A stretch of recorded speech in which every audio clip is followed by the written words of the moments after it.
Shall approach the crowd, whether or not they are armed, and order the crowd to disperse in the name of the Commonwealth. Hey, welcome to Whiskey, Lead, and Steel, Feelings Hurt While You Wait, the official podcast of Aggressive Defensive Solutions. I'm Ric Sutton. Joining me on the podcast today is Mac McLuckie. And so we'll get right into it today. So Mac and I were both Virginia Beach police officers together. I spent about 30 years there. Mac spent considerably longer. I did.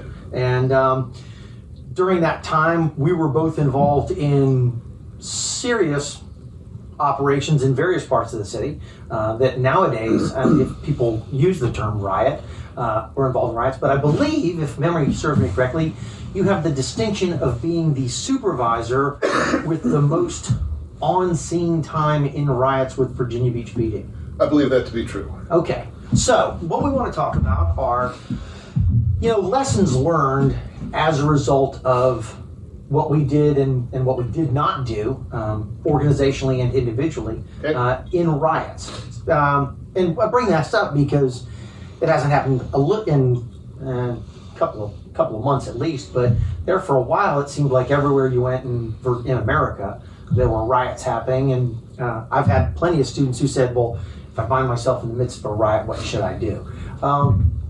So with your experience, I don't have anywhere near the amount of experience that you have on this one, though I've been in a few of them. What are some of the commonalities as a result of a riot, and what are some of the best ways to extricate yourself if you can?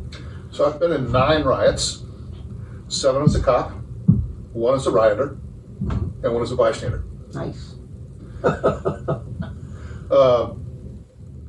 There is always alcohol involved in the crowd. Nice. X%, the one I was in as a rioter, we had been drinking, and we were young and stupid, which is another common denominator. Yeah, I don't think so.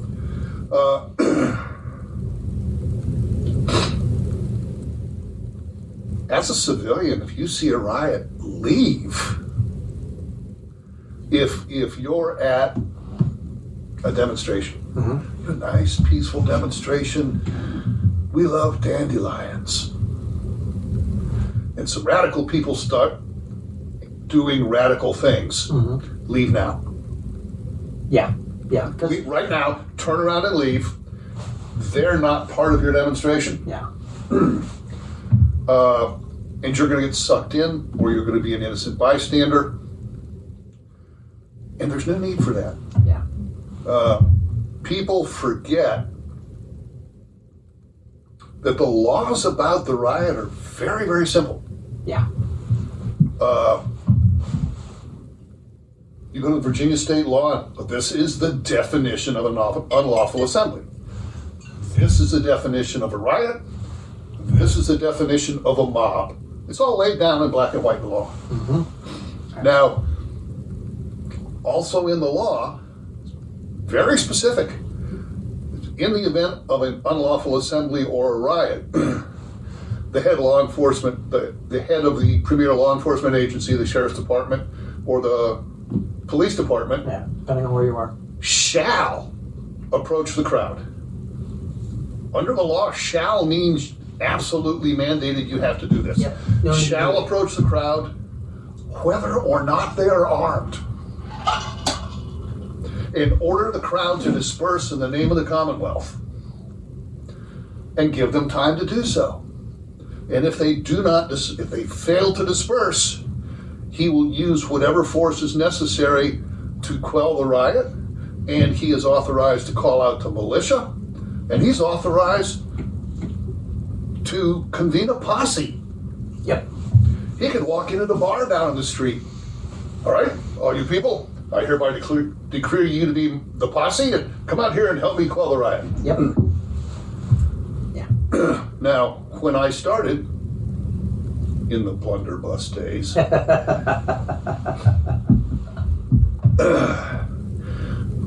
we were taught to and had to qualify. We were taught to skip shoot 12 gauge buckshot off of the concrete into your shins. if you refuse to leave the riot. Yeah. So the first step would be we would read you the Riot Act, and it actually, there's specifications. You have to say these things to the rioters in order in the name of the Commonwealth to disperse. And back then, okay, you have 60 seconds to clear the street. And if they don't, give another warning. And if you don't, you fire a volley over their heads. And if that doesn't clear them out, you shoot the buckshot into their shins. And if that doesn't work, you shoot into the crowd. Yeah. And there's a reason they call short barrel 12-gauge shotguns riot guns. That's why. Yeah. Now, the only proviso was the law at that time mandated that you warn the crowd before using lethal force. Which is considerably different than what it is today. Industry standards and laws not aside, but that's not exactly how it happens anymore. It's not, however, I'm not sure it's illegal. No, probably not. And the other thing I want to stress to anybody listening is that the law doesn't differentiate if you fail to clear the scene of the riot. If it's been declared a riot or unlawful assembly and you have been ordered to disperse, you is everybody who's not a cop or National Guard. Yep. I don't care what NGO you're with. I don't care if you're a reporter. Everybody has to leave, and if you don't, you're subject to physical arrest for failure to disperse at a riot, remaining at the scene of a riot. Absolutely. And remaining at the scene of a riot while armed is a separate, different, more serious charge. Yep. Hold everything under 18 code. So that gets back to this point. And when you first started talking about this, people don't understand this.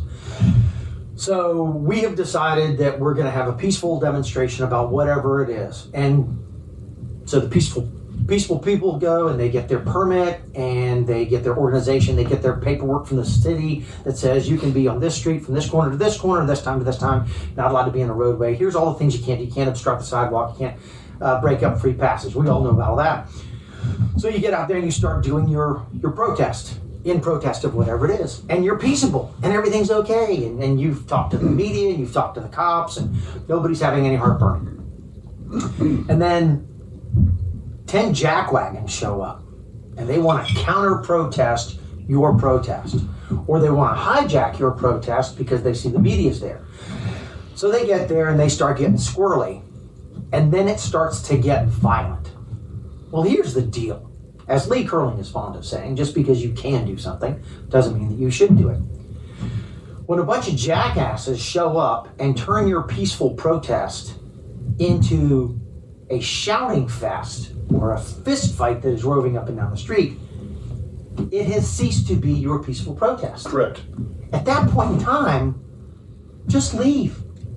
Because at that stage of the game, your message hadn't gotten out anyway. No. At that point in time, nobody's listening to you. What they're saying is, oh, look at these assholes who are fighting on the street. So leave. Because if you don't leave and this continues to go on, when the police show up and they declare it an unlawful assembly, they read the Riot Act, and I have seen that happen. Yep. It's pretty cool.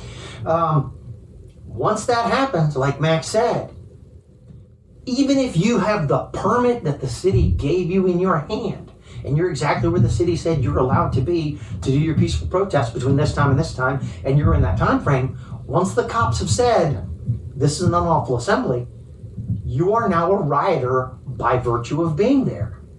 And then you are subject to whatever the fuck happens to you. And there is no easy way to say this, but if there's a fist fight and you decide to stay and meet in the fist fight, when the cops roll through and knock people down and you get knocked down, that's on you. That's one of the things that I saw when I was at Mounted. You know, one of our primary functions in Mounted when I was there was, if there was a problem, whatever it was, fight in front of a bar or an unlawful assembly, College Beach weekend comes to mind, we would tell you to move, and we would bring a phalanx of horses through with a group of ground support officers behind, and if you didn't get out of the way, oh, you got moved. And, you know, me and 1,200 pounds worth of horse times 6, you're moving. However, God help you if you punch the horse. Yes. Because, I think as Chris Rock put it, the cops are bringing an ass whipping with them when they catch you. Quick story about a guy you know. And I don't know that the statute of limitations is effective on this or not. This is right before I got hired. But I knew this because I was running the non-patrol cop. So a friend of ours, Bobby Batten, BB as he was known. So BB arrests this guy on Atlantic Avenue for being a drunk, disorderly jackass back in the old days. And the guy punches BB's horse. And BB delivers to him a righteous retribution. Good. And then takes him back to the old precinct, 319 18th Street, processes him, throws him in the bullpen. And the bullpen at the old 2nd Precinct was literally a 20 by 20 cinder block room with a cage wall on one side, and everything else was cinder block. It smelled of urine. Yes, urine and desperation. Yes. And it's a Friday night, so there's about 20 people in there. So Bobby puts the guy in there, and the guy makes some noise about, it wasn't right that you punched me. And Bobby said, well, you shouldn't have punched my horse, asshole. Or words to the effect, I'm paraphrasing, based on my knowledge of Bobby Batten. So Bobby throws the guy in the bullpen, locks him up, gets on his horse, and rides down the street. Bobby says he's not even all the way down to Atlantic Avenue from Arctic, which is only 3 blocks yet, when he hears, all available units, Signal 13, Darnybrook in the bullpen. So everybody in the world converges on the old 2nd Precinct, and they get there, and apparently what happened was, as Bobby was leaving, one of the guys in the bullpen said, You punched what do the you mean horse? about you punched that horse? Yeah, I punched that guy's fucking police horse. Well, if you kick a police dog, you have earned street cred. But apparently if you punch a police horse, all of the people who are under arrest will happily beat the shit out of you because at the end of the day, we all love John Wayne. So yeah, on more than one occasion, when Joel and I were riding at the oceanfront, people would go, hey man, what happened if I slapped that horse? I said, well, when they released you from the hospital, there'd be a warrant for your arrest. What do you mean by that? You're a bright young man. You figure that shit out. But yeah, so obviously if you're a civilian and you're anywhere near the riot and you see the riot, Leave. leave. Leave right now. Turn around and leave. Your business, your house is insured. Right? If you think you're going to wade through the riot to get to your business to save anything other than a living creature, it's not going to work out, is it? No, it's not. I have had business owners come to me at the end of the night after the riot. It's like, Sarge, I'm so glad it's finally over. I can let the staff go home. What do you mean? Man, once this thing started, we locked all the doors and we hid in the back with the lights out. I wouldn't let the girls, I wouldn't even let the bartenders out to go to their cars a block and a half away because it wasn't safe, and they were right. Yep. You know, you're looking at some of the riots that we had down there with thousands of employees. Yeah. Thousands. Locked in. Yeah, 88. Yeah. Yeah. So the riot of 88. Now, were you in SWAT at 88? I was not in SWAT in 88. Okay. So in 88, because in 89 I went for the work for the sheriff's office. 88, I was working private security at, was the Comfort Inn at 21st and Atlantic, next to the Holiday Inn? Yeah. So I'm working there, and I worked Friday night, got off at 4 o'clock in the morning, went home, came back Saturday night at like 6 o'clock, so it wasn't dark yet, so it hadn't gotten bad yet.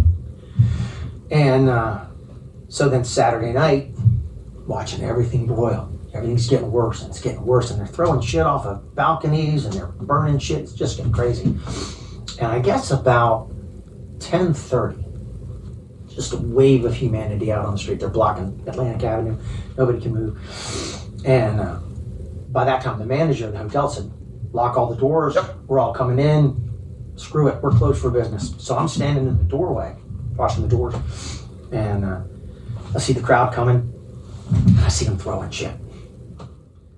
And look, and here comes the mounted patrol in a wedge formation right down the middle of Atlantic Avenue, splitting the crowd. And I watched this guy pick up a bottle and throw it. And it doesn't hit the officer, but it slides past the officer and bangs the horse next to him. Not in the head or anything like that.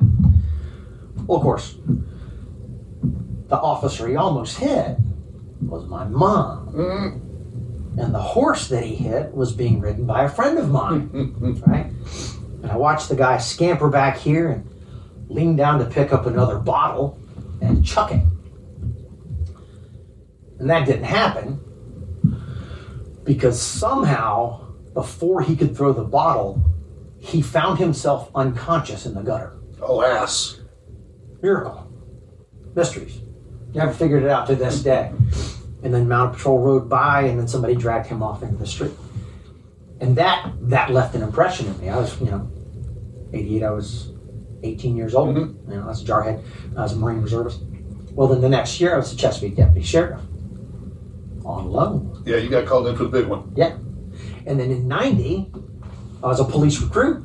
Finished walking beats. And then 91 we locked out, and then 92 it got nasty again. And then, of course, the college beach weekends when they decided to change the weekends. I was there. I was in Mounted at the time, and in one evening, Joel and I rode to the scene of 3 different shootings that occurred.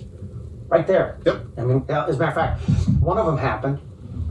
We were the guy who got shot at the custard stand there at 17th and Atlantic. We were literally in the intersection of 17th and Atlantic. Right. So not everybody there was trying to set fire or destroy anything, but the point of the matter was, at the end of the day, all this shit broke loose. And even if it's 10%, if 10% of the crowd is the problem, 100% of the crowd is going to catch the blame, and 100% of the crowd is going to be arrested, or at least at risk. But let's go back to a couple things you mentioned. If it's reached the point where anybody is throwing bottles or setting fires or trying to overturn the ambulance, okay, it's way past time to leave. Yeah. Okay, if you can't see the pavement anymore because of the press of people, it's time to leave. Yeah. And you don't go with the crowd, and you don't go against the crowd. Go sideways. Like a rip current. Like a rip current. Because at the worst of the riots, it was never more than 2 blocks wide. Nope. It may have been 25 blocks long, but it was never more than 2 blocks wide. Yeah. You should be able to get out of that. Yeah. And like you mentioned in your earlier scenarios, if you're there for the peaceful demonstration and strangers show up and they're either trying to hijack it, which means you're going to get the bad rep, or counter-protest, and as far as you know, they don't have the permits and you do, A, leave. Yeah. B, if you're a permitted organizer, at that moment, go to the nearby cop and say, those people are not part of us, and or those people are the other side, and we have a permit and they don't. Yep. And if it doesn't work, leave. Absolutely. It's like, so at what point in the theater fire should I leave? As soon as there's the first clue, there's a theater fire. Exactly. I smell smoke. Out of here. Yep, time to go. Unless you have a throwback from when you were a kid, because you used to be able to smoke in theaters. Yes, one did. Yes. And you still can yell fire in a crowded theater if there is a fire. Well, yeah. They always forget that part. So, True. Leave. Find a safe place. Get inside a building. You know what's not going to be locked? Post office. Yeah. it's going to be full of homeless people. Yeah, probably. But the door won't be locked.